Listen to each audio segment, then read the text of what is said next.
A lista de denúncias contra o governo aumenta a cada dia, em meio a evidências de corrupção, crime contra a humanidade, genocídio, crime de prevaricação, extermínio de etnias, fake news, atos antidemocráticos. Já são mais de 100 denúncias contra o presidente, acusando-o de crimes de responsabilidade.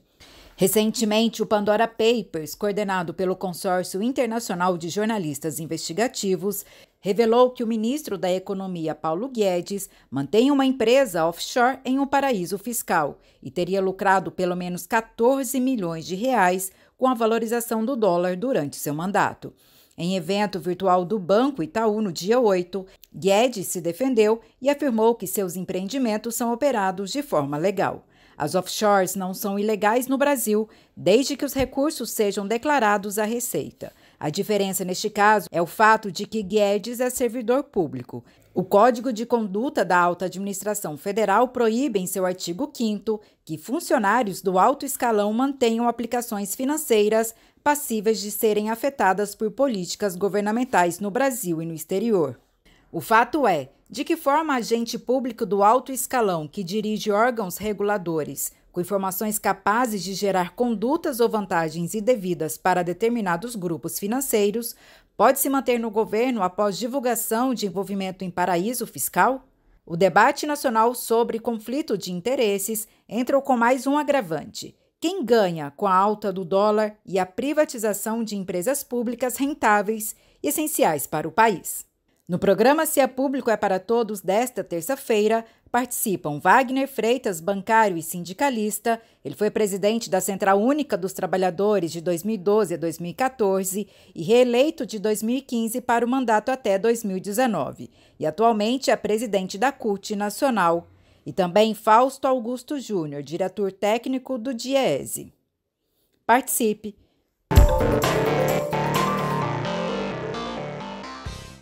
Olá, estamos ao vivo pelo canal do YouTube do Sindicato dos Bancários de São Paulo e também pelo canal do YouTube da TVT, mais uma edição do programa Se é Público é para Todos.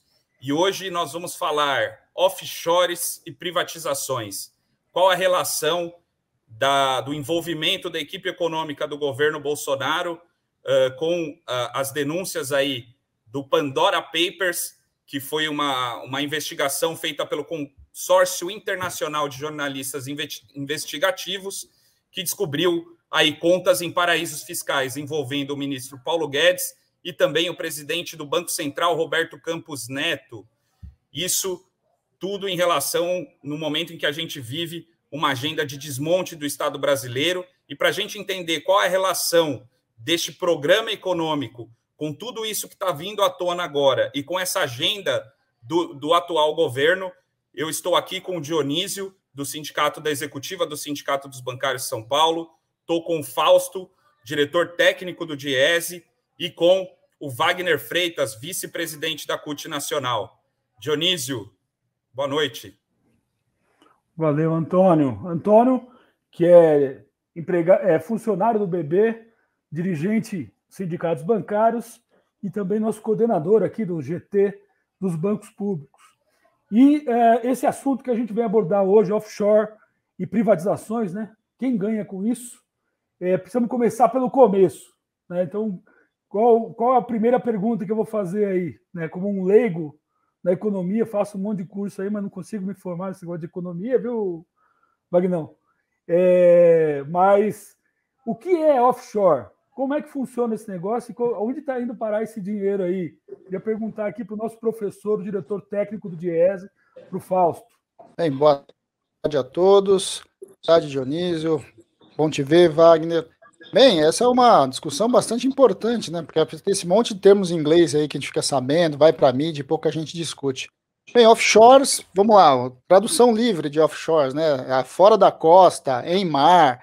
O que é isso? Na verdade, são empresas ou contas bancárias, né, que você estabelece num país, fora do seu país de origem, fora do seu local de residência, do seu local de atuação, e que normalmente acaba acontecendo, acaba sendo aberto, ou seja, essa conta, esse negócio acaba sendo em paraísos fiscais. Ou seja, o que são paraísos fiscais? São estados, normalmente países, que tem legislações tributárias bastante vantajosas, em muitos dos casos significa, de alguma forma, lugares em que você não tem impostos sobre movimentações financeiras ou sobre algum tipo de encargo que poderia estar sobre o seu dinheiro, e que acaba se utilizando, no caso do Brasil, de brechas da nossa legislação, que faz com que esses recursos possam ser remetidos para o exterior, e ao ser remetidos para o exterior, não paguem os impostos devidos que uma empresa normalmente teria se tivesse aqui em território nacional. Quer dizer, a offshore é o oposto do onshore, né? O onshore, então, é quando você tem a sua empresa, a sua conta, ou seja, os seus negócios constituídos no país de residência e pagando aí todos os tributos relacionados a isso. Por que é grave você imaginar uma equipe econômica de um governo envolvida com offshores? Porque uma equipe econômica, principalmente quando nós estamos falando de presidência de Banco Central, nós estamos falando de ministros da economia, eles detêm uma quantidade de informações privilegiadas bastante relevantes e que envolve recursos de toda a sociedade, que de alguma forma estão sendo impactadas pelas ações de cada um deles. Quer dizer, as decisões, e não só as decisões, muitas vezes até a fala de um presidente de um banco ou a fala do ministro da Economia, ele impacta o mercado como um todo. E esse é um debate que precisa ser feito no país. Afinal de contas, quando figuras públicas, né, quando figuras privadas assumem o lugar público, quais são as suas responsabilidades e quais são as suas vedações? O debate de um ministro ter uma offshore em um paraíso fiscal, de certo modo, coloca sob suspeita muitas das questões que muitas vezes um governo pode estar colocando. Então, esse é um debate que precisa ser feito, precisa ser esclarecido, e vamos lá, né? Acima de tudo, teoricamente, o ministro da Economia deveria ser aquele que está muito preocupado com as contas públicas. E estar muito preocupado com as contas públicas significa que você está muito preocupado com as evasões fiscais que possa estar acontecendo. E, normalmente, a criação, a manutenção e a utilização de offshore significa, na grande parte dos negócios, mecanismos, muitas vezes legais, mas imorais, de você evadir fiscalmente o Estado, quer dizer, você não recolher os impostos devidos que deveriam ter sido recolhidos. Isso é muito grave, porque cabe ao ministro da Economia o controle, inclusive, do processo arrecadatório e do processo de gasto do Estado brasileiro. Então, quando a gente vai olhando para isso, só a questão do exemplo é um mau exemplo ali, mas quando a gente vai descendo para isso pode ter consequências muito mais graves, a depender de que tipo de negócio essa offshore está trabalhando, né? O que ela está operando. Nós não temos detalhes sobre isso, nós sabemos que tem uma empresa lá. Agora, o que significa isso, essa conta, essa empresa?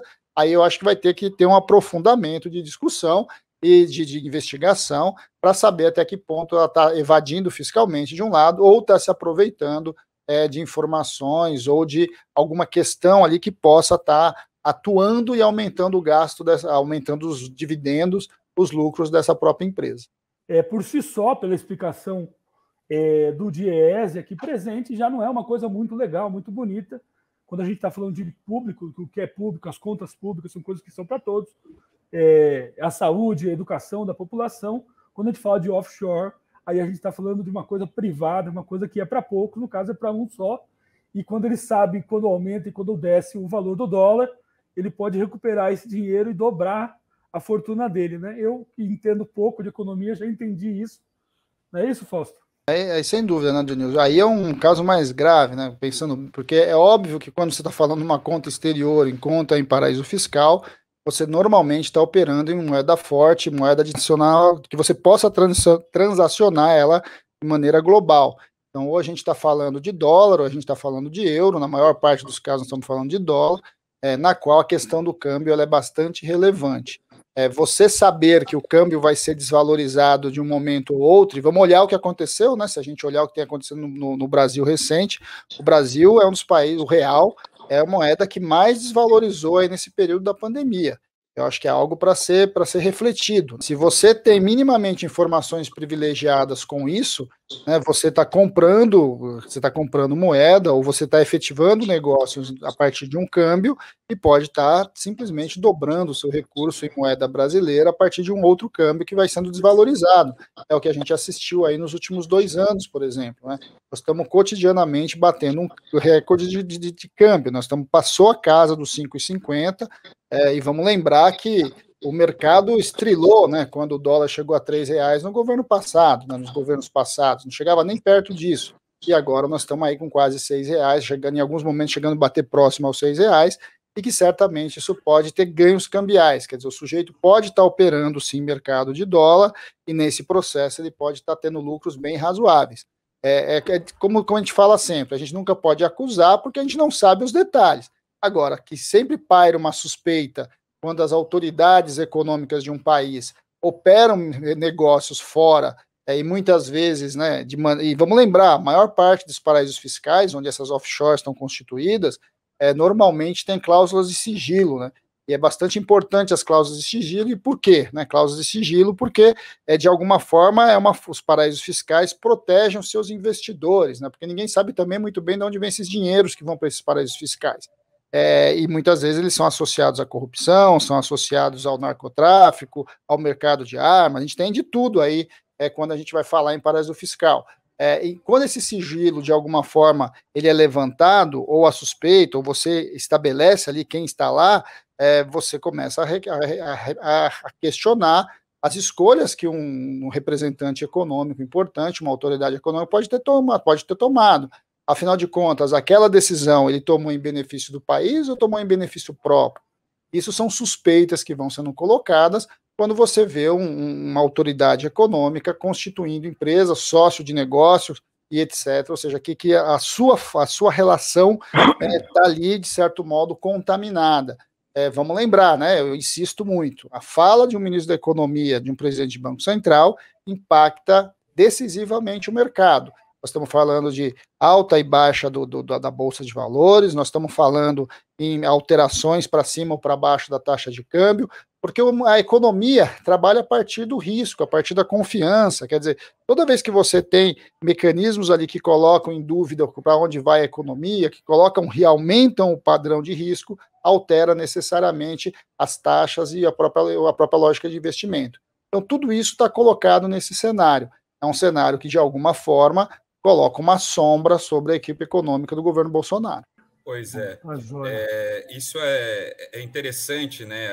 A gente observar essa situação, no mínimo suspeita, vindo daqueles que se diziam paladinos aí da moral, né? E contra a corrupção, né? Aqueles que dizem que bandido bom é bandido morto, eles não aceitam, por exemplo, que se coloque como justificativa da criminalidade a pobreza, a miséria, né?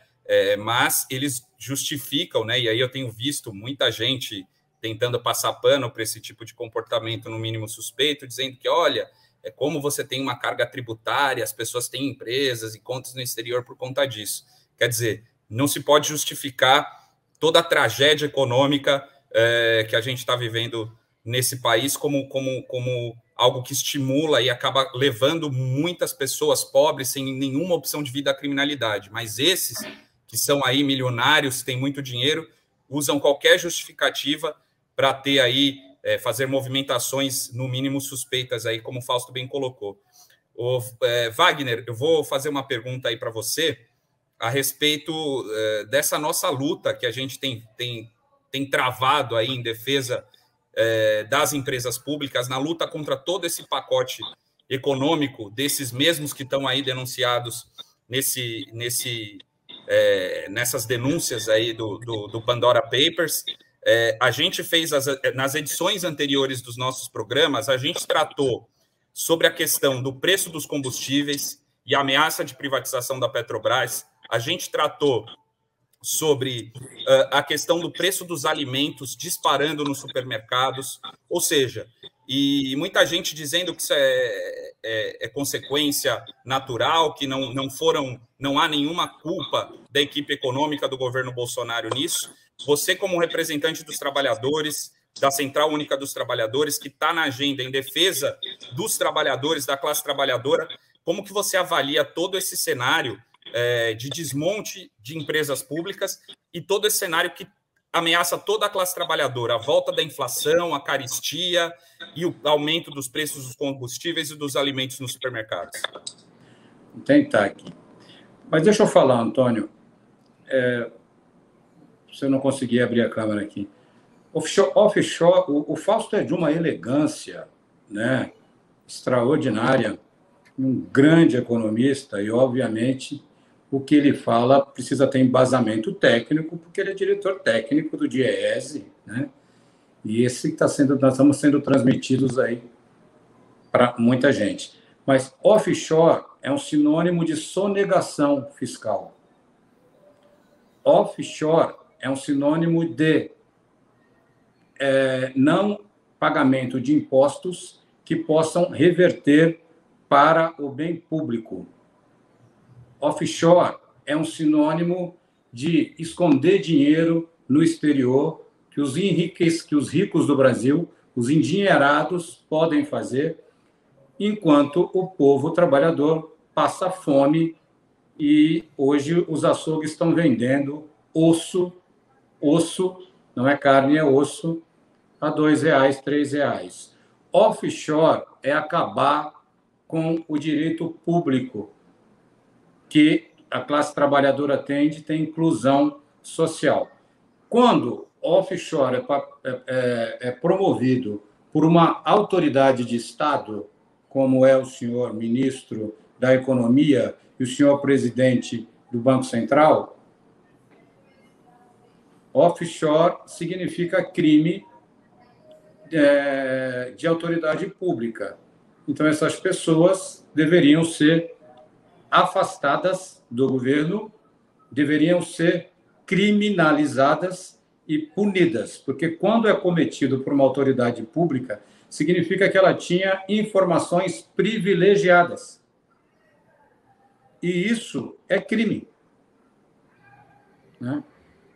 O trabalhador que está ouvindo a gente agora, a pessoa comum, Dionísio, Antônio e Fausto, que está ouvindo agora a gente, tem a menor condição de se utilizar, de colocar recurso em paraíso fiscal, porque, pura e simplesmente, não tem recurso,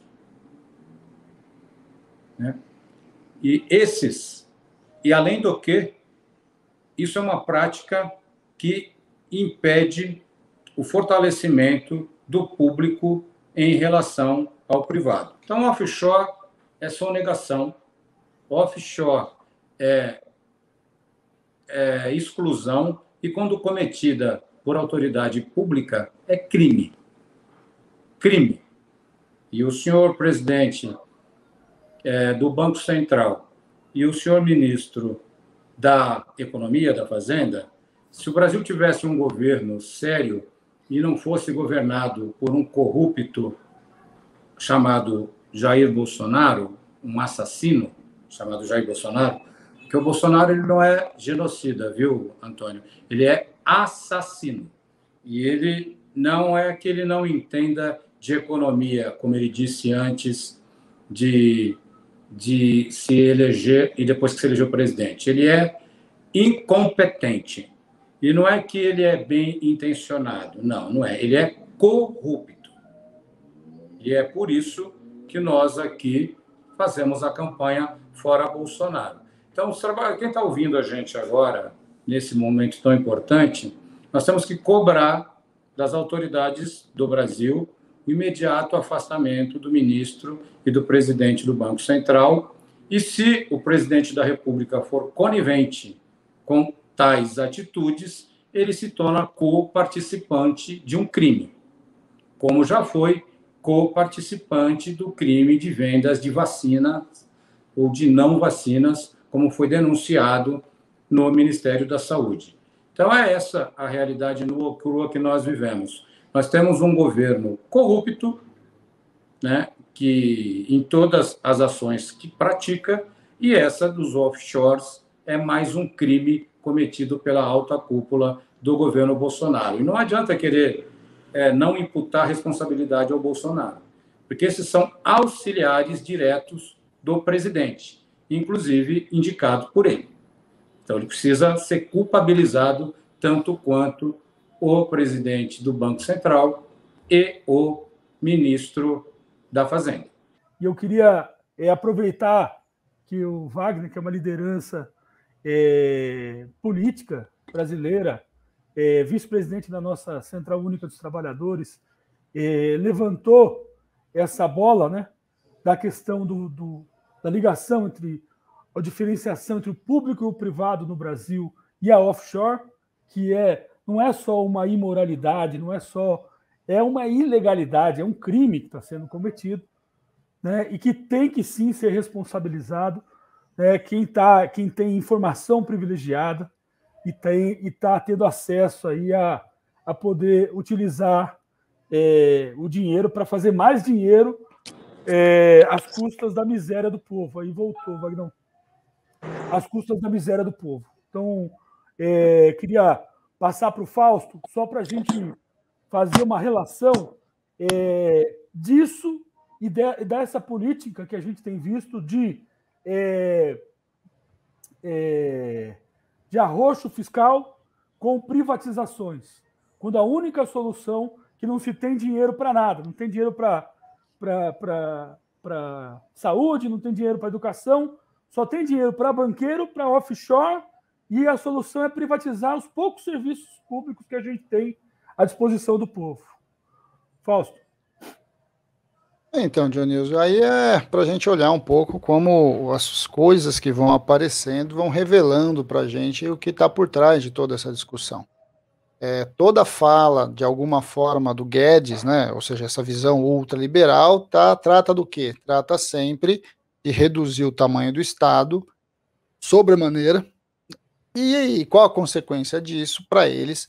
É reduzir o tamanho do Estado para diminuir enfim, diminuir os impostos, diminuir ali a arrecadação vinculada em especial aos mais ricos, de alguma forma você tentar construir no Brasil algo parecido aí com um paraíso fiscal, ou seja, é uma ideia de que o país deveria ter o mínimo de direito, cada um deveria se virar a partir das suas possibilidades, pagando tudo no mercado, para que de alguma forma você tivesse o mínimo de tributo possível. Quando a gente vê um ministro que tem uma offshore, isso faz sentido, né? Afinal de contas, aparentemente, ele é contra qualquer tipo de imposto.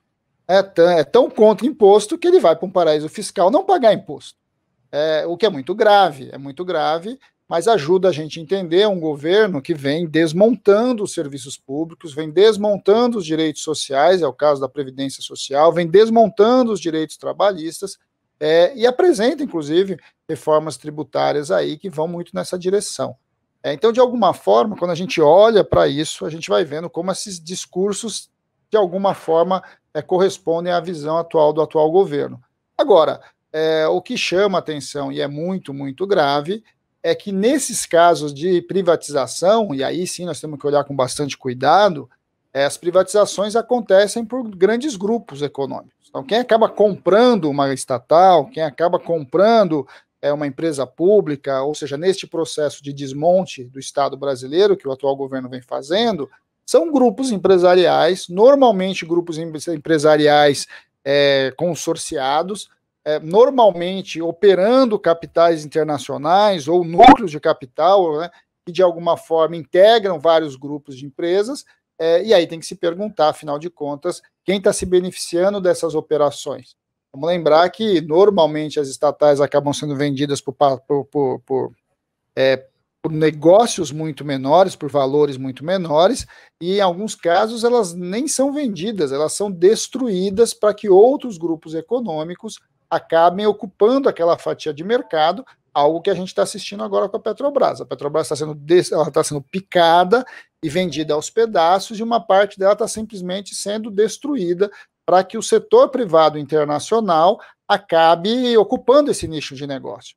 Só que quando esse nicho de negócio está sendo ocupado por quem, está sendo ocupado a benefício de quem, e quem que está ganhando com isso? Né?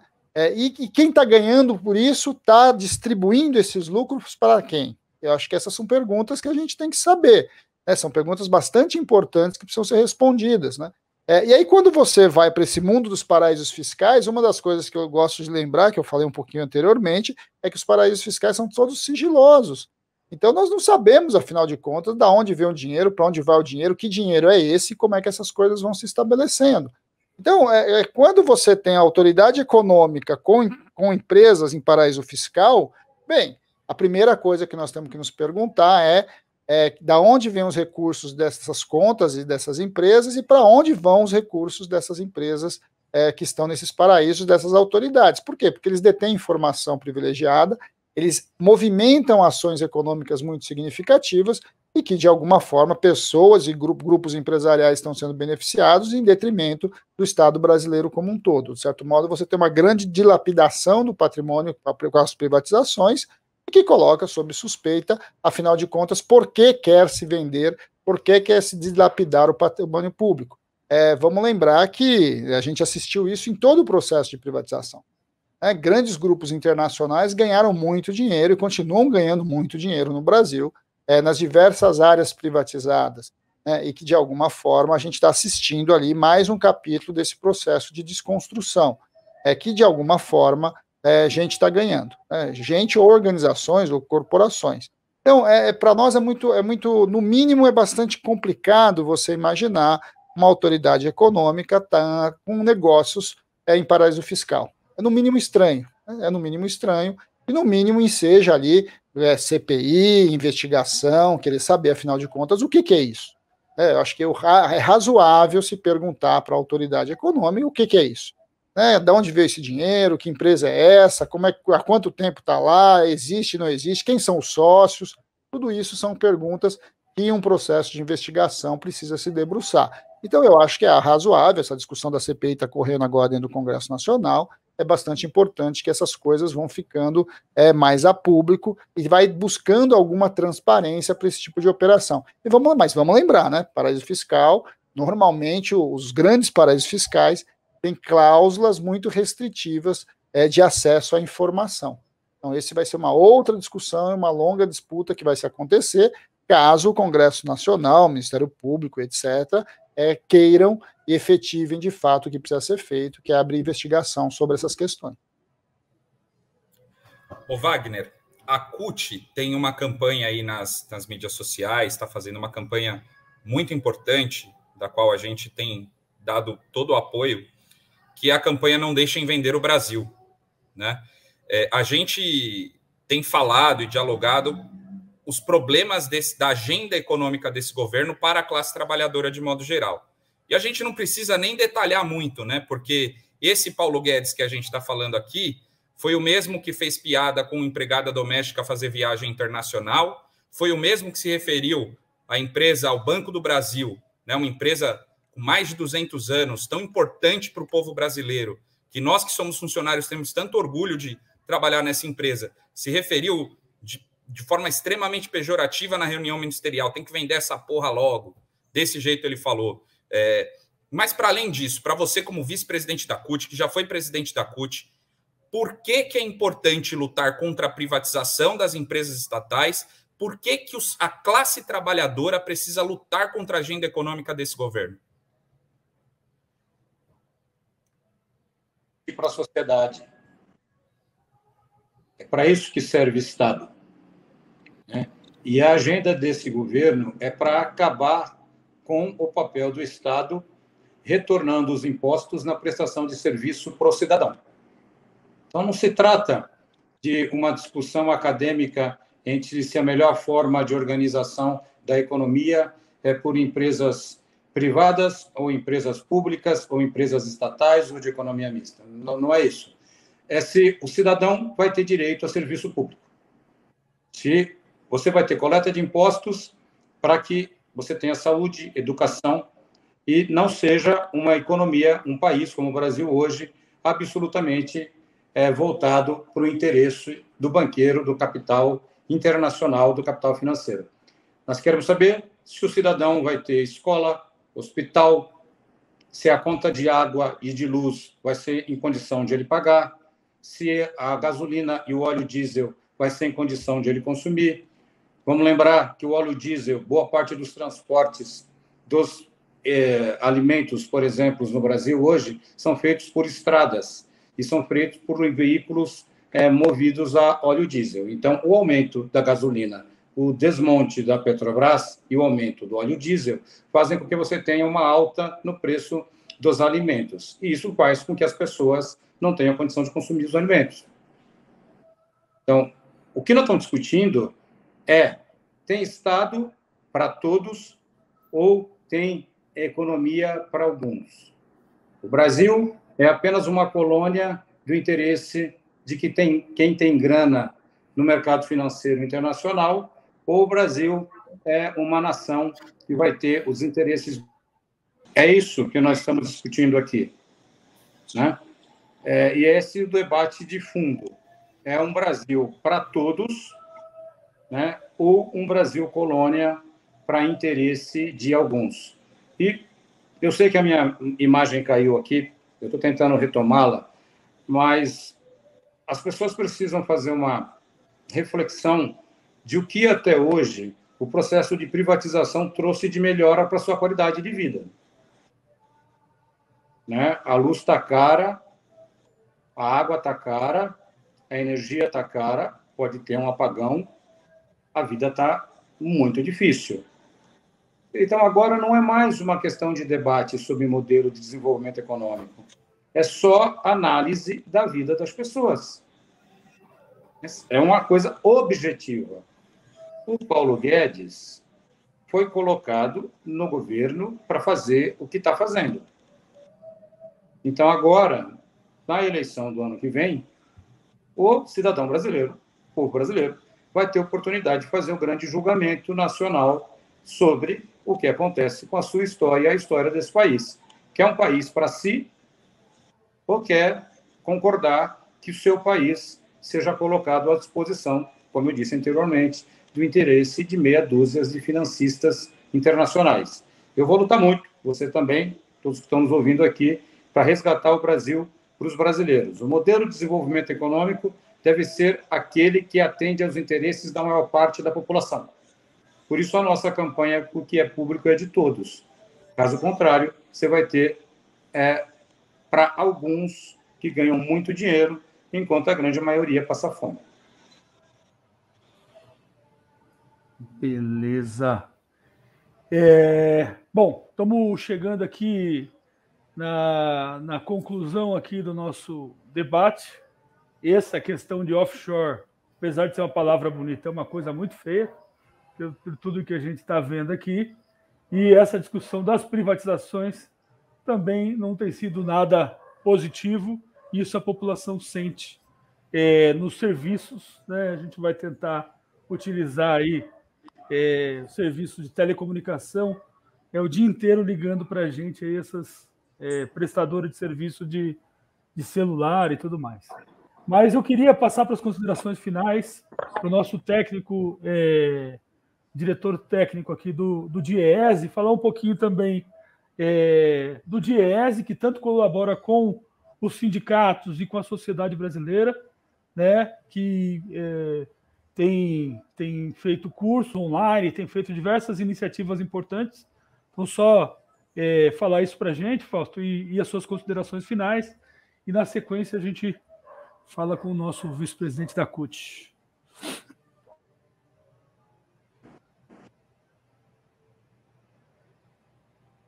Agradecer, Dionísio, agradecer, Antônio, pela oportunidade para a gente conversar aqui com vocês, conversar aqui com os bancários e para muito além dos bancários, né, porque a gente está na internet, de alguma forma tentar trazer um pouquinho aí, né, levantar essas discussões nesses momentos que são bastante importantes.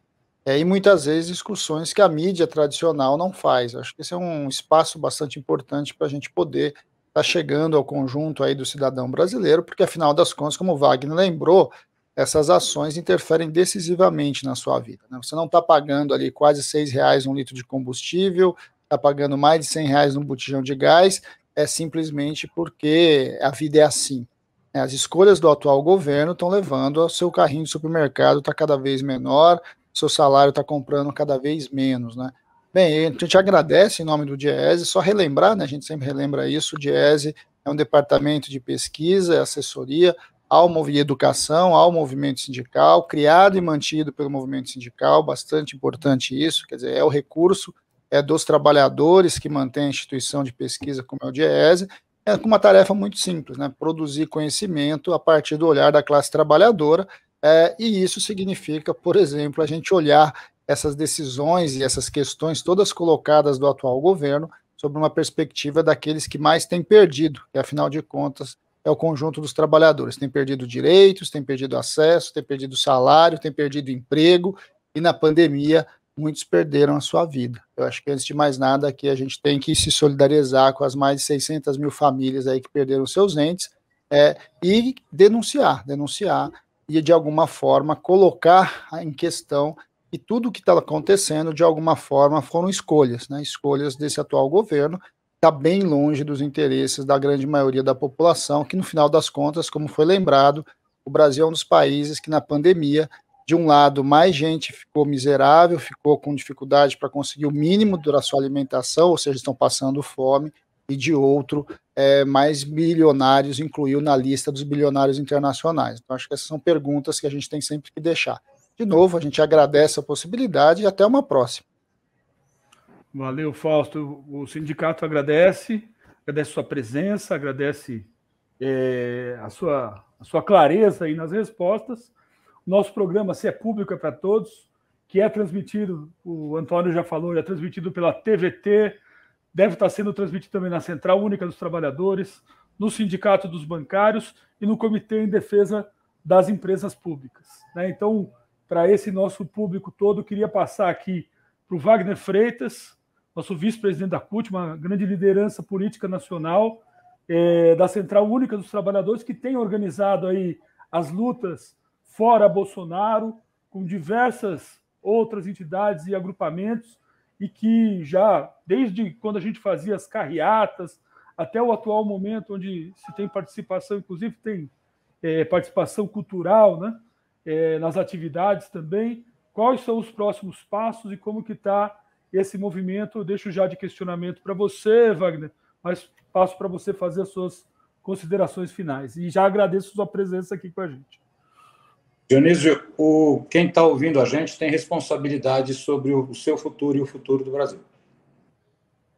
O governo Bolsonaro foi eleito por fake news, uma grande mentira, né, mas que influencia a vida de todos os brasileiros. É por isso que nós achamos que nós temos que tomar nas nossas mãos a retomada do Brasil para a maioria da população. Nós vamos ter o 20 de novembro, Dia da Consciência Negra. Lembrar que o povo negro é o povo mais excluído dessas ações econômicas todas. A miséria não é igual para todo mundo. A miséria ela é muito maior para o povo negro, para a mulher negra, para o povo indígena oprimido, né? E que nós precisamos fazer no dia 20 de novembro um grande Dia Nacional da Consciência Negra, que significa mudar as coisas que acontecem no Brasil.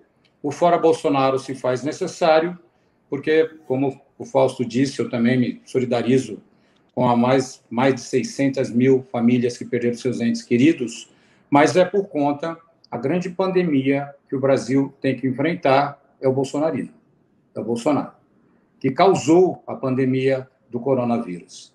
Então, nós precisamos cortar pela raiz esse mal de exclusão e essa grande mentira que é Bolsonaro e a sua tropa, que, inclusive, muitas das vezes, acaba confundindo os nossos trabalhadores, as pessoas que estão me ouvindo aqui, acaba se confundindo com as propostas mentirosas feitas pelo governo Bolsonaro. O governo Bolsonaro não tem o menor interesse em liberdade, em emancipação do Brasil. Ele tem interesse mesmo em vender as empresas públicas brasileiras, acabar com a economia e não tem respeito por aqueles que sofrem, por aqueles que perdem suas vidas e muito menos para aqueles que passam fome. As pessoas não podem passar fome. O ser humano não pode passar fome. E é desnecessário a fome. Nós já tivemos iniciativas que enfrentaram esse problema gravíssimo de direito civilizatório, de direito do ser humano, e que nós podemos retomar, nós podemos retornar.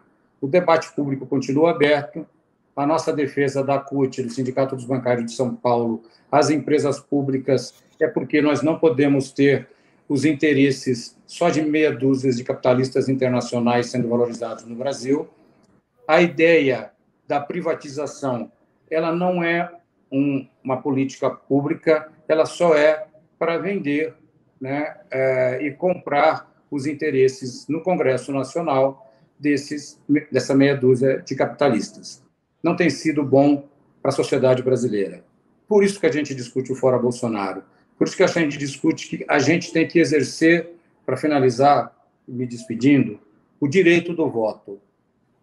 Mais da metade da sociedade brasileira não compareceu às urnas para as eleições municipais. O Bolsonaro foi eleito em fake news e por uma minoria dos eleitores brasileiros. Então, nós temos que exercer um direito que foi conquistado com muita luta, que é o direito de votar e ser votado. Não resolve por completo o nosso problema. O que nós temos que lutar é contra a miséria, contra a exclusão social. E democracia, para nós, é equivalente a direitos, é equivalente a respeito pelo ser humano. Mas, nós, se não participarmos do voto das eleições, se nós nos omitirmos, é obviamente que o interesse dessa meia dúzia que eu venho aqui falando e denunciando vai ser preponderante em relação ao interesse da maioria. O que é público é de todos. E a democracia, o direito ao voto, é um dever que a participação de todos que estão me ouvindo aqui. Votem quem quiser. Façam a escolha que bem entenderem. Mas não vamos permitir que as nossas vidas fiquem nas mãos de meia dúzia. Vamos combater essa ideia. E eu acho que nós temos muita consciência política e luta acumulada que nos dá a condição de trazer de novo o Brasil para os brasileiros e, obviamente, fazer mais do que foi feito. Porque só o que foi feito foi muito importante, mas não é o necessário.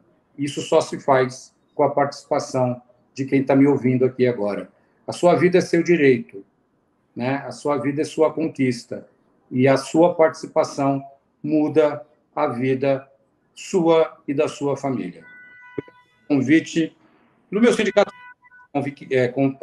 convocação e parabéns mais uma vez para a Neiva, para o Dionísio, para o Antônio, para quem está construindo esse canal direto de comunicação do sindicato com os associados e, acima de tudo, expressando a nossa opinião na internet.